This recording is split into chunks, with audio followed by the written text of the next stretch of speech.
विद्यार्थियों, आज हम नाभिक स्नेही प्रतिस्थापन अभिक्रिया के बारे में बात करेंगे। नाभिक स्नेही प्रतिस्थापन अभिक्रिया को इंग्लिश में न्यूक्लियोफिलिक सब्स्टिट्यूशन रिएक्शन भी कहते हैं, इसलिए इसे SN से लिखा जाता है। ये दो प्रकार की होती है, नाभिक स्नेही प्रतिस्थापन एकाणुक अभिक्रिया जिसे SN1 कहते हैं, और दूसरी होती है नाभिक स्नेही प्रतिस्थापन द्विअणुक अभिक्रिया जिसे SN2 कहा जाता है। क्योंकि इस अभिक्रिया में दो नाभिक स्नेहियों का आपस में प्रतिस्थापन होता है, इस कारण से इसे नाभिक स्नेही प्रतिस्थापन अभिक्रिया कहते हैं। अब बात हमारे पास में जो आती है वो है कि नाभिक स्नेही किसे कहते हैं। तो वे अणु, परमाणु या आयन जिनके पास में लोन पेयर ऑफ इलेक्ट्रॉन हो या जिन पर ऋणावेश हो वो नाभिक स्नेही कहलाते हैं, अर्थात जिनके पास इलेक्ट्रॉन फ्री पड़े हों वो नाभिक स्नेही है। जैसे अपने इसको समझाने के लिए मैं आपको एक उदाहरण दिखा रहा हूँ। जैसे कोई एल्किल हैलाइड हमारे पास में है RX, इसमें R यहाँ एल्किल समूह है, X कोई हैलाइड है। हैलाइड आप जानते हैं क्लोरीन, फ्लोरीन, ब्रोमीन या आयोडीन तत्व होते हैं। यहाँ जो एल्किल समूह और हैलोजन, एल्किल समूह का कार्बन और हैलोजन, इन दोनों के मध्य सहसंयोजी बंध है जो कि साझे के द्वारा बनता है। हैलोजन यहाँ पर हैलोजन की विद्युत ऋणता कार्बन से अधिक होने के कारण वह बंध के दोनों इलेक्ट्रॉनों को अपने साथ ले लेता है, जिसकी वजह से एल्किल समूह पर प्लस चार्ज आ जाता है, क्योंकि इसके पास एक इलेक्ट्रॉन की कमी हो गई है जो इसने साझे के लिए दिया था। वो साझे के दोनों इलेक्ट्रॉन हैलोजन अपने साथ में ले जाता है, इस कारण से हैलोजन पर ऋणावेश आ जाता है। अब इसे हम क्या कहते हैं, हैलोजन को हम यहाँ कहते हैं नाभिक स्नेही, और R यहाँ इसे हम कहेंगे इलेक्ट्रॉन स्नेही। ये नाभिक स्नेही है, ये इलेक्ट्रॉन स्नेही है। अब कोई R प्लस पर, अर्थात कार्ब धनायन इसे हम कहते हैं, या इलेक्ट्रॉन स्नेही पर कोई अन्य, जैसे एग्जाम्पल हम ले लेते हैं OH नेगेटिव, ये दूसरा नाभिक स्नेही है। वह इस पर अटैक करता है और अटैक करके वह इस इलेक्ट्रॉन स्नेही, जिसे हम कार्ब धनायन कहते हैं, इसके साथ में ये क्रिया कर जाता है और अपने दोनों इलेक्ट्रॉनों से इस कार्ब धनायन के साथ बंध बना लेता है। तो यहाँ पर आप देखोगे R के साथ में पहले X था, ये भी एक नाभिक स्नेही था, और अंत में जो हमारे पास में उत्पाद बना उसके साथ में भी एल्किल समूह के साथ में एक नाभिक स्नेही है, अर्थात इस नाभिक स्नेही का इस नाभिक स्नेही के द्वारा प्रतिस्थापन हो गया है। इस कारण से इसे नाभिक स्नेही प्रतिस्थापन अभिक्रिया कहते हैं। आशा करता हूँ आपको नाभिक स्नेही के बारे में समझ में आ गया होगा, नाभिक स्नेही प्रतिस्थापन क्या होता है ये समझ में आ गया होगा। अब हम बात करेंगे SN1 अभिक्रिया की। जैसे कि नाम से स्पष्ट है कि इस अभिक्रिया में SN1 का पहले अर्थ समझ लें, न्यूक्लियोफिलिक सब्स्टिट्यूशन रिएक्शन, जिसके अंदर अभिक्रिया दो पदों में संपन्न होती है, लेकिन वह पद जो धीमा होता है वह अभिक्रिया का वेग निर्धारक पद होता है, और इस पद में केवल एक अणु ही भाग लेता है। इस कारण से इसे एकाणुक नाभिक स्नेही प्रतिस्थापन अभिक्रिया भी कहते हैं। इस अभिक्रिया में विषमांश बंध विखंडन होता है। सबसे पहले बंध विखंडन होता है और बंध विखंडन के उपरांत एक कार्ब धनायन बनता है। यह अभिक्रिया दो पदों में संपन्न होती है, यह भी आपको दिखा देंगे सारा। यह अभिक्रिया ध्रुवीय प्रोटिक विलायकों में संपन्न होती है। इसमें जो पद धीमा होता है वह अणुकता का निर्धारण करता है, चाहे SN1 हो चाहे SN2 हो, उसमें जो धीमा पद होगा वह इसकी अणुकता का निर्धारण करता है कि वो अभिक्रिया SN1 होगी या SN2 होगी।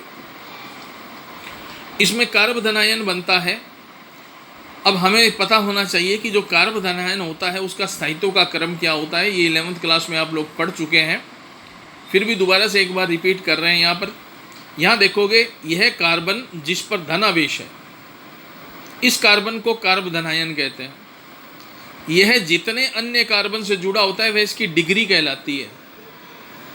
वह इसकी क्या कहलाती है? डिग्री। जैसे यह कार्बन 3 अन्य कार्बन से जुड़ा हुआ है, इस कारण से इसे 3 डिग्री कार्बोधनायन कहते हैं। अब ये देखोगे इस कार्बन पर प्लस चार्ज है, यह कितने अन्य कार्बन से जुड़ा है, देखो 1 और 1 2, यहाँ ये हाइड्रोजन है, कार्बन नहीं है, यहाँ ये हाइड्रोजन है, कार्बन नहीं है, तो ये 2 कार्बन से जुड़ा है, इस कारण से इसे कहेंगे 2 डिग्री कार्बोधनायन। यहाँ आप देखोगे 1 डिग्री कार्बोधनायन, क्योंकि जिस कार्बन पर प्लस चार्ज है वह 1 अन्य कार्बन से जुड़ा है, इस कारण से इसे 1 डिग्री कार्बोधनायन कहेंगे।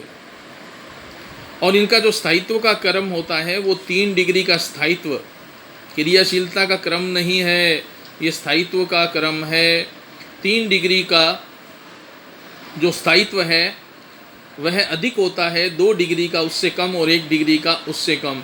अतः जो कार्बोधनायन बनेगा, अगर 3 डिग्री कहीं पर किसी अभिक्रिया में विषमांश बंध विखंडन के उपरांत 3 डिग्री कार्बोधनायन बनेगा तो उसका स्थायित्व 2 डिग्री की अपेक्षा अधिक होगा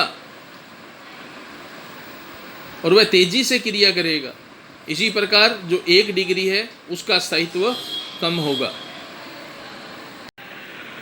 इस अभिक्रिया में मैंने एक अणु लिया है, तृतीयक हैलाइड लिया है, जिसमें एक कार्बन 3 अन्य कार्बन से जुड़ा हुआ और यह हैलोजन के साथ जुड़ा हुआ है। SN1 अभिक्रिया मैंने की जैसे कि पहले ही बताया है कि 2 पदों में संपन्न होती है। इसमें पहला पद है, पहले पद में ये तृतीयक हैलाइड है, इसमें से हैलोजन अपने बंध के दोनों इलेक्ट्रॉन अपने साथ ले जाता है और जिसकी वजह से यह कार्बोधनायन बनता है और हैलोजन बंध के दोनों इलेक्ट्रॉन ले जाता है, जिसकी वजह से इस पर ऋणावेश आ जाता है। क्योंकि यह पद धीमा होता है और धीमा होने के कारण यह वेग निर्धारक पद होता है और वेग निर्धारक पद के अनुसार ही इसे SN1 अभिक्रिया कहते हैं। क्योंकि आप देखोगे इस पद में जो कि धीमा पद है, इस पूर्ण अभिक्रिया में यहाँ पर केवल एक ही अभिकारक है, ये तृतीयक हैलाइड, इस कारण से इसे SN1 अभिक्रिया कहते हैं। इस पद में ये एक ही अभिकारक जिसे CH3 की थ्राइज X लिखा है भाग लेता है तथा धीमा पद होने के कारण यह वेग निर्धारक है, इस कारण से इसे SN1 कहते हैं। SN2 पद आप देखोगे स्टेप 2, इसका दूसरा जो पद है, पहले पद में कार्बोधनायन बनता है, दूसरे पद में ये जो न्यूक्लियोफाइल है, नाभिक्स नहीं है, जिसको Nu नेगेटिव से लिखा है, कोई भी हो सकता है नाभिक्स नहीं, इसको एक प्रतीकात्मक रूप से Nu से लिखा गया है नाभिक्स नहीं को। अब ये तीव्र गति से प्रथम पद में बने 3 डिग्री कार्बोधनायन पर अटैक करता है, 3 डिग्री कार्बोधनायन पर अटैक करता है। जैसे ये पहले पद में ये कार्बोधनायन बना था, इस कार्बोधनायन पर ये न्यूक्लियोफाइल अटैक करेगा क्योंकि ये पद तीव्र गति का पद है, यह पद तीव्र गति का पद है और इसके फलस्वरूप ये न्यूक्लियोफाइल इस कार्बन को अपने दोनों इलेक्ट्रॉन दे करके इस कार्बन के साथ बंध बना लेगा और इस प्रकार से एक नया यौगिक हमें प्राप्त होगा। क्योंकि नाभिक्स नहीं पर भी देखोगे आप ऋणावेश है और प्रथम पद में जो अलग हुआ है हैलाइड, इस पर भी ऋणावेश है। इस कारण से क्योंकि हैलाइड नेगेटिव आवेश है, इसको भी न्यूक्लियोफाइल कहते हैं, न्यूक्लियोफाइल पर भी ऋणावेश है यहाँ पर, क्योंकि दोनों का आपस में प्रतिस्थापन हुआ है। देखोगे यहाँ पर हैलोजन था, इस हैलोजन की जगह आकर के अब न्यूक्लियोफाइल जुड़ गया है, इस कारण से इसे नाभिक्स नहीं प्रतिस्थापन अभिक्रिया कहते हैं। SN1 इसलिए कहते हैं क्योंकि जो पहला पद है, जो वेग निर्धारक पद है, इस वेग निर्धारक पद में यहाँ पर आप देख सकते हैं एक ही अभिकारक भाग लेता है इस अभिक्रिया में प्रथम पद में, और यही धीमा पद है, यही वेग निर्धारक पद है, इसी कारण से इसे SN1 अभिक्रिया कहते हैं। अब SN1 अभिक्रिया में आप अभिक्रिया का वेग बराबर होगा K साम्यावस्था स्थिरांक, ये CH3 की थ्राइज X है, इसकी सांद्रता की पावर 1, क्योंकि इसमें एक ही अभिकारक भाग लेता है धीमे पद में, इस कारण से इसे SN1 अभिक्रिया कहते हैं। अतः ये प्रथम कोटि की अभिक्रिया है, क्योंकि इसकी कोटि देख सकते हो एक है, क्योंकि धीमे पद में केवल एक ही अभिकारक भाग लेता है, इस कारण से इसकी कोटि एक है। इसी कारण से प्रथम कोटि की अभिक्रिया होने के कारण इसे SN1 अभिक्रिया कहते हैं। इसमें कार्बधनायन बनता है, अतः इसकी क्रियाशीलता अर्थात एल्किल हैलाइडों की, क्योंकि हम एल्किल हैलाइड के बारे में पढ़ रहे हैं, तो एल्किल हैलाइडों की क्रियाशीलता का क्रम होता है 3 डिग्री एल्किल हैलाइड, फिर 2 डिग्री एल्किल हैलाइड, फिर 1 डिग्री एल्किल हैलाइड। अर्थात 3 डिग्री एल्किल हैलाइड की क्रियाशीलता 2 डिग्री की अपेक्षा ज़्यादा है और 2 डिग्री एल्किल हैलाइड की क्रियाशीलता 1 डिग्री एल्किल हैलाइड से अधिक होगी। तो एक प्रश्न आपके सामने है कि निम्न में से किसकी क्रियाशीलता अधिक होगी? क्रियाशीलता का क्रम लिखें। SN1 की क्रियाशीलता या SN1 की क्रियाशीलता का क्रम पूछा है। तो आप जानते हो, जैसे कि मैंने पहले आपको बताया था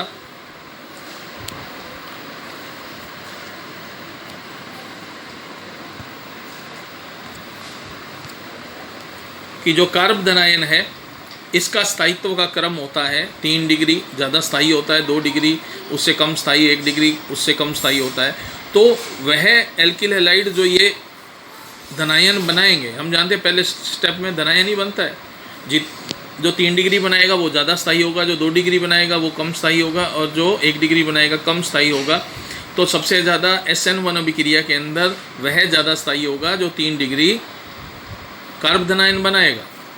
तो आप देख सकते हैं यहाँ पर हमारे पास में एक कार्बन है, इसके साथ में Cl जुड़ा है, Cl ये इलेक्ट्रॉन अपने साथ में ले जाएगा। तो यहाँ पर देखोगे इस पर प्लस चार्ज आएगा, इस कार्बन पर प्लस चार्ज आएगा, और ये देखो कितने अन्य कार्बन से जुड़ा, 1 2 3 ही। तो ये जो कार्बधनायन बनाएगा ये 3 डिग्री होगा। बी देख सकते हो, इसमें C है, C के साथ में Cl अपने बंद ले जाएगा, तो CH3, और ये C 2 अन्य CH3 के साथ जुड़ा हुआ है, अर्थात ये 2 डिग्री है। इसमें एक CH2 जो Cl है ये अपना इलेक्ट्रॉन ले जाएगा, CH2 पर प्लस चार्ज आ जाएगा। यह है CH2 जिस पर प्लस चार्ज आएगा वह एक अन्य कार्बन से जुड़ा है, अतः ये 1 डिग्री है। ये भी 1 डिग्री का उदाहरण है, 0 डिग्री कह सकते हैं इसको, क्योंकि अन्य किसी कार्बन से जुड़ा हुआ नहीं है। तो जो स्थायित्व का क्रम होगा, क्रियाशीलता का क्रम होगा या स्थायित्व का क्रम होगा, SN1 क्रियाशीलता का जो क्रम होगा वो होगा A is greater than B is greater than C is greater than D। अर्थात A की क्रियाशीलता B से अधिक है, B की C से, और C की D से अधिक है। एलिलिक हैलाइड SN1 अभिक्रिया क्यों दर्शाते हैं, इस प्रश्न का उत्तर देखेंगे। देखो, एलिलिक हैलाइड का जो सूत्र होता है वो होता है CH2 double bond CH single bond CH2 Cl। यहाँ C और Cl के बीच में जो बंध होता है, तो क्लोरीन की विद्युत ऋणता कार्बन से अधिक होने के कारण ये बंध के दोनों इलेक्ट्रॉन Cl अपनी ओर शिफ्ट कर लेता है, और विषुवांश बंध विखंडन होता है, जिसकी वजह से ये जो CH2 double bond CH single bond CH2 पर प्लस चार्ज है, अर्थात ये कार्बधनायन बना देता है, एलिलिक कार्बधनायन बनाता है, और Cl पर नेगेटिव चार्ज आता है, और Cl दोनों लोन पेयर ऑफ इलेक्ट्रॉन, दोनों इलेक्ट्रॉन बंध के दोनों इलेक्ट्रॉन अपने साथ ले जाता है। अब बात यह है कि SN1 अभिक्रिया क्यों दर्शाता है। इसका कारण है कि जब ये SN1 अभिक्रिया दर्शाएगा तो कार्बधनायन बनेगा, और कार्बधनायन में यदि अनुनाद पाया जाता है तो वह यौगिक क्या हो जाता है, स्थायी हो जाता है। तो यहाँ आप देख सकते हो CH2 double bond CH single bond CH2, जब द्विबंध और सिंगल बंध, द्विबंध के बाद सिंगल बंध, फिर द्विबंध सिंगल बंध आता है, इसको हाइपर कॉन्जुगेशन कहते हैं। यहाँ द्विबंध है, ये द्विबंध यहाँ से शिफ्ट होकर के यहाँ चला जाएगा, जिससे इस CH2 का जो प्लस चार्ज था वो पूरा हो जाएगा। इस CH के यहाँ से बंध टूटा है वो यहाँ बन जाएगा, तो इसकी भी संयोजकता पूर्ण हो जाएगी। लेकिन क्योंकि ये बंध टूट करके यहाँ बना है तो एक बंध यहाँ कम हो जाएगा, जिससे इस CH2 पर क्या आ जाएगा, प्लस चार्ज हो जाएगा। ये अनुनाद का निशान है, CH2 plus single bond CH double bond CH2। देखो ये अनुनाद से 2 संरचनाएँ बन गई है। एक संरचना ये जिसमें इस कार्बन पर CH2 है, दूसरी संरचना में इस CH कार्बन पर प्लस आवेश है, इस पर प्लस आवेश है, यहाँ इस कार्बन पर प्लस आवेश है। इसे अनुनाद के कारण स्थायी होता है। तो हम कह सकते हैं एलिलिक कार्बधनायन अनुनाद के कारण स्थायी होता है, अतः ये SN1 क्रिया विधि दर्शाते हैं। अगला हमारा प्रश्न है कि बेंजीलिक हैलाइड है, प्रश्न नंबर 2, बेंजीलिक हैलाइड SN1 अभिक्रिया क्यों दर्शाते हैं? जिस प्रकार एलिलिक हैलाइड में हमने देखा था कि अनुनाद पाया जाता है, उसी प्रकार बेंजीलिक हैलाइड में भी अनुनाद होता है। आप देख सकते हो यहाँ पर मैंने बेंजीलिक हैलाइड बनाया है, ये हमारा बेंजीन है, इसके साथ CH2 ग्रुप होता है। इस पूरे इतने से समूह को हम क्या कहते हैं? बेंजीलिक समूह। और यहाँ पर हैलाइड कोई जुड़ा हुआ है, इसलिए ये क्या कहलाएगा? Benzylic halide. इसका विषमांश विखंडन होता है, जिस प्रकार वहाँ पर हैलोजन ने ये बंद के दोनों इलेक्ट्रॉन अपनी तरफ ले लिए हैं, इसकी वजह से इस CH2 पर प्लस चार्ज आ जाएगा और जो हैलाइड है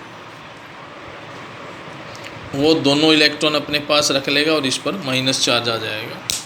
ये नाभिक नहीं हो गया। अब क्या ऐसा करने से इसमें अनुनाद होगा तो ये स्थायी होगा? नहीं तो ये स्थायी नहीं होगा। तो हम अनुनाद की देख लेते हैं। देखिए, ये एलिलिक कार्बन था,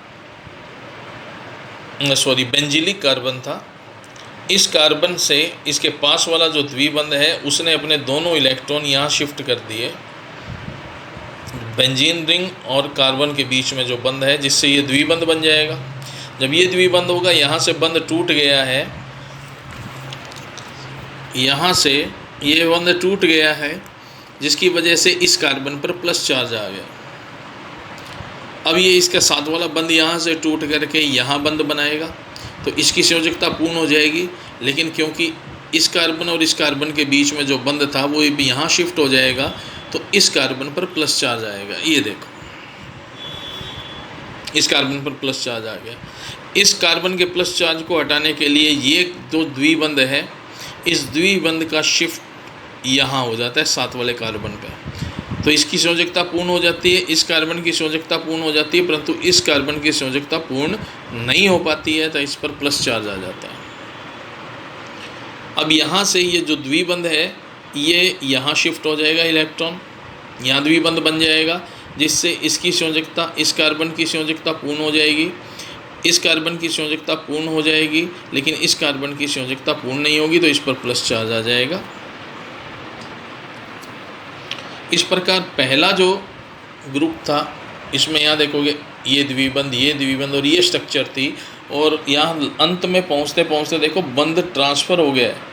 जो यहाँ था और यहाँ था, वो अब देखो इस तरह से और इस तरह से ये द्विबंध ने अपनी स्थितियाँ बदल ली हैं। तो इस प्रकार आप देख सकते हो यहाँ अनुनाद आ रहा है, इस अनुनाद के कारण ये स्थायी हो जाती है। इसी कारण से जो बेंजील कार्बधनायन में अनुनाद के कारण SN1 अभिक्रिया होती है, तो आप कह सकते हो बेंजीलिक हैलाइड में बेंजील कार्बधनायन बनता है, उस कार्बधनायन में अनुनाद होता है, इस कारण से ये SN1 अभिक्रिया दर्शाते हैं। अब हम लेते हैं दूसरी अभिक्रिया, SN2 अभिक्रिया। तो SN2 अभिक्रिया, जिसे नाभिक स्नेही द्विअणुक प्रतिस्थापन अभिक्रिया कहते हैं, यह अभिक्रिया एक पद में संपन्न होती है, जबकि SN1 अभिक्रिया थी वो दो पदों में संपन्न हो रही थी। SN1 अभिक्रिया एक अणुक अभिक्रिया थी, जबकि ये द्विअणुक अभिक्रिया है, और इसकी जो कोटि है वो दो है, अर्थात द्वितीय कोटि की अभिक्रिया है, वहाँ एक कोटि की अभिक्रिया है। यह एक ही पद में, इसमें एक ही पद में न्यूक्लियोफाइल जुड़ता है और दूसरा न्यूक्लियोफाइल टूट रहा होता है, अलग नहीं होता है। हम कह सकते हैं कि कार्बन की 5 संयोजकताएं यहाँ आपको दिखाई देंगी, जिसमें एक तरफ से जो न्यूक्लियोफाइल है, एक न्यूक्लियोफाइल हट रहा होता है, दूसरा विपरीत दिशा से जुड़ रहा होता है। इसको हम अभिक्रिया के द्वारा दर्शा सकते हैं। जैसे हमारे पास में एक RX है, एल्किल हैलाइड है, इस पर हमने किसी न्यूक्लियोफाइल का प्रहार किया, लेकिन यह शर्त क्या है कि न्यूक्लियोफाइल प्रबल होना चाहिए, इसकी अपेक्षा प्रबल होना चाहिए। अब इसके अंदर एक संक्रमण अवस्था बनती है, जिसमें कार्बन पर 5 बंध होंगे। ये हमारा एल्किल समूह है, अर्थात इसमें कार्बन है। ये देखो, इसका ये बंध टूट रहा है, एलोजन के साथ में जो पुराना बंध था वो टूट रहा है, और न्यूक्लियोफाइल के साथ में ये नया बंध बन रहा है। आप यहाँ देख सकते हो न्यूक्लियोफाइल इसकी विपरीत दिशा में, इस बंध की विपरीत दिशा में अटैक कर रहा है। सामने से अटैक नहीं कर सकता क्योंकि इस पर भी माइनस चार्ज, इस पर भी माइनस चार्ज, एक दूसरे को रिपेल करेंगे। इस कारण से ये न्यूक्लियोफाइल है, विपरीत दिशा से अटैक करता है। विपरीत दिशा से अटैक करके ये एल्किल समूह के साथ जैसे जैसे बंध बनाता है वैसे वैसे ये हैलाइड का बंध कमज़ोर होता चला जाता है और एक मध्यवर्ती संक्रमण अवस्था आती है। अंत में ये बंध टूट जाता है और न्यूक्लियोफाइल इस एल्किल समूह से विपरीत दिशा में जुड़ता है और हैलाइड इसमें अलग हो गया। तो जो अभिक्रिया का वेग होगा उसको अगर हम लिखें तो अभिक्रिया का वेग समानुपाती होगा, क्योंकि ये पद धीमा है, एक ही पद है वो भी धीमा है। इसमें ये देख सकते हो, एक अणु RX का है, दूसरा अणु न्यूक्लियोफाइल का है, तो दोनों इकट्ठे अभिक्रिया करते हैं। इस कारण से जो अभिक्रिया का वेग है वो RX की सांद्रता पर और न्यूक्लियोफाइल्स की सांद्रता दोनों पर डिपेंड करता है। अतः अभिक्रिया की कोटि यहाँ पर कितनी हो जाती है, 2 हो जाती है। इसी कारण से इस अभिक्रिया को नाभिक स्नेही, क्योंकि प्रतिस्थापन हो रहा है, नाभिक स्नेही का प्रतिस्थापन हो रहा है और अभिक्रिया की कोटि 2 है, इस कारण से इस अभिक्रिया को नाभिक स्नेही द्विअणुक प्रतिस्थापन अभिक्रिया SN2 अभिक्रिया कहते हैं। इसी में अगला पार्ट हमारे पास में है SN2 में क्रियाशीलता ग्रुप। क्रियाशीलता का जो क्रम है, पहला एल्किल समूह है वो छोटा होना चाहिए, एल्किल समूह छोटा होना चाहिए। बड़े एल्किल समूह से त्रिविम बाधा उत्पन्न होती है, बट जितना बड़ा जो कार्बन है उस कार्बन के साथ है, जितना बड़ा कार्बन है, कार्बन का जो समूह है, कार्बन से जुड़े हुए अन्य जो कार्बन है, वो समूह अगर जितने ज़्यादा बड़े होंगे उतना ही उसमें त्रिविम बाधा उत्पन्न होगी और न्यूक्लियोफाइल का अटैक नहीं हो पाएगा। इस कारण से SN2 अभिक्रिया के लिए एल्किल हैलाइड का जो क्रियाशीलता क्रम होता है वो CH3Cl, CH3CH2Cl अर्थात 1 डिग्री एल्किल क्लोराइड, फिर CH3CH3CH, 2 डिग्री एल्किल क्लोराइड और फिर 3 डिग्री एल्किल क्लोराइड। तो सबसे ज़्यादा होता है CH3Cl में, उसके बाद में 1 डिग्री, फिर 2 डिग्री और फिर 3 डिग्री में घटता चला जाता है। अब निम्न एक उदाहरण दे रखा है कि निम्न में से कौन सा हैलोजन युग्म SN2 अभिक्रिया के लिए उपयुक्त रहेगा। 2 ग्रुप हैं इसमें, एक ग्रुप ये है, एक ग्रुप का दूसरा पार्ट ये है, फिर दूसरा ग्रुप ये है, इसके साथ में ये ग्रुप है। तो यहाँ अगर हम देखें, ये प्रत्येक जो कोना है एक कार्बन को बताएगा, 1 2 3 4 5 6 7, यहाँ 7 कार्बन है। इसी प्रकार इसमें भी 1 2 3 4 5 6 7 कार्बन है।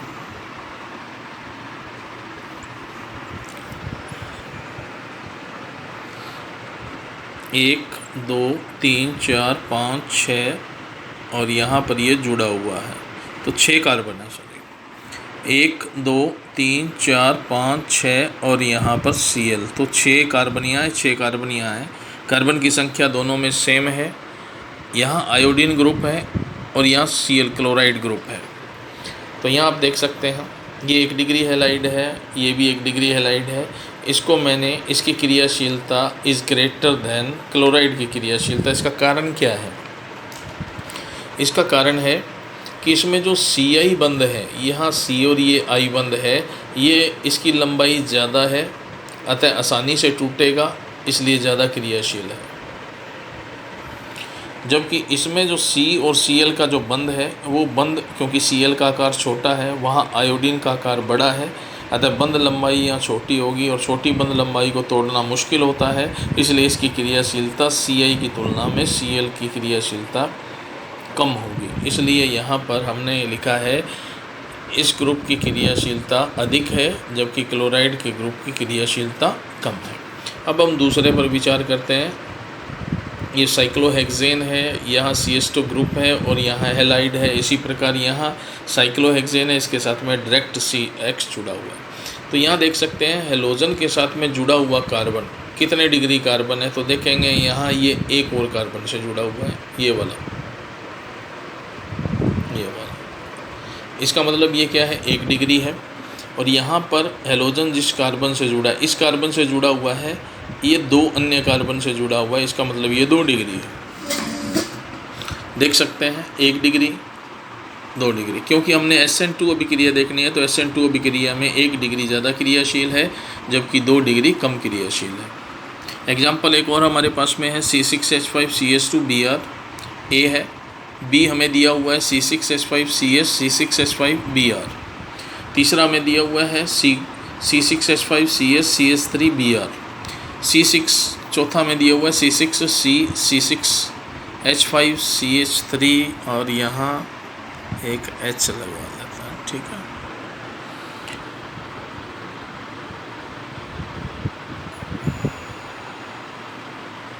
यहाँ सॉरी Br है, H नहीं है, Br है। तो यहाँ देखोगे C6H5CS2Br को इस तरह से हम लिख सकते हैं। Br हटा दिया क्योंकि हमें जब ये कार्बोनाइन बनाएगा, कार्बोनाइन तो बनेगा जब ये कार्बोनाइन बनाएगा तो यहाँ देख सकते हैं 1 डिग्री हैलाइड बनाएगा, CH2 बनाएगा। यहाँ एक बेंजीन समूह है, हमने अभी पीछे देखा है SN1 अभिक्रिया में बेंजिलिक समूह में CH2 प्लस के अलावा बेंजीन रिंग में भी प्लस चार्ज घूमता है ऑर्थो और पैरा स्थिति पे, तो अनुनाद इसमें पाया जाता है। दूसरी स्ट्रक्चर अगर हम बनाएं C6H5CH, यहाँ Br है, यहाँ C6H5 है, इस पे प्लस चार्ज है, Br हट गया है, तो इन दोनों रिंगों में प्लस चार्ज घूमेगा, इसमें भी ऑर्थो पैरा स्थिति पे घूमेगा, इसमें भी ऑर्थो पैरा स्थिति में घूमेगा।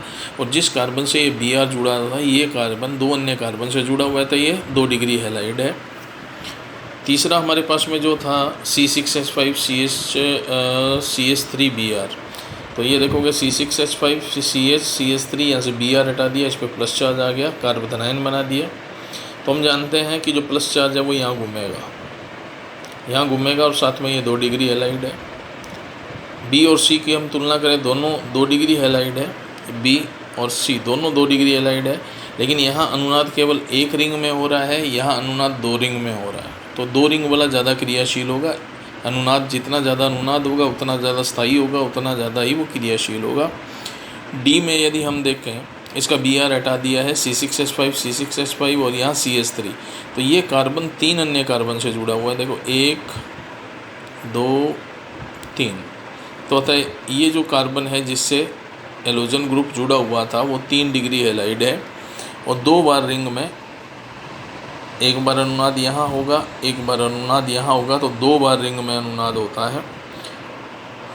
इसके SN1 की जो क्रियाशीलता का क्रम होगा, अगर हम इन चारों में क्रियाशीलता देखें, देखो SN1 के लिए हमारी क्या शर्त होती है, SN1 के लिए हमारी शर्त होती है कि 3 डिग्री, फिर 2 डिग्री, फिर 1 डिग्री। तो इन चारों में 3 डिग्री ये है, अतः इसका सबसे ज़्यादा अभिक्रियाशील होगी।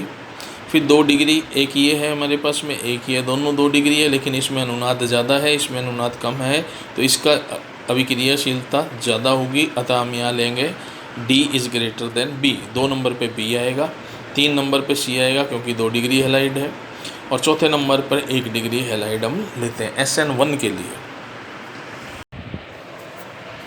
SN2 की जो अभिक्रियाशीलता लेंगे वो होगा A is greater than C is greater than B is greater than D। कारण यह है क्योंकि SN2 की अभिक्रियाशीलता का जो क्रम होता है वो 1 डिग्री, फिर 2 डिग्री, फिर 3 डिग्री होता है। यदि हम A देखें तो A डिग्री है, 1 डिग्री है, इसलिए SN2 में ये पहले नंबर पे आएगा। B और C दोनों 2 डिग्री हैं, लेकिन अनुनाद के कारण B ज़्यादा स्थायी है, C कम स्थायी है। तो कम स्थायी को, क्योंकि SN1 में जो कम स्थायी होगा उसको हम पहले लेंगे, तो यहाँ C पहले आएगा और B बाद में आएगा, क्योंकि SN2 में प्लस चार्ज नहीं आता है, ठीक है। तो यहाँ C, फिर B और फिर लास्ट में D क्योंकि 3 डिग्री है।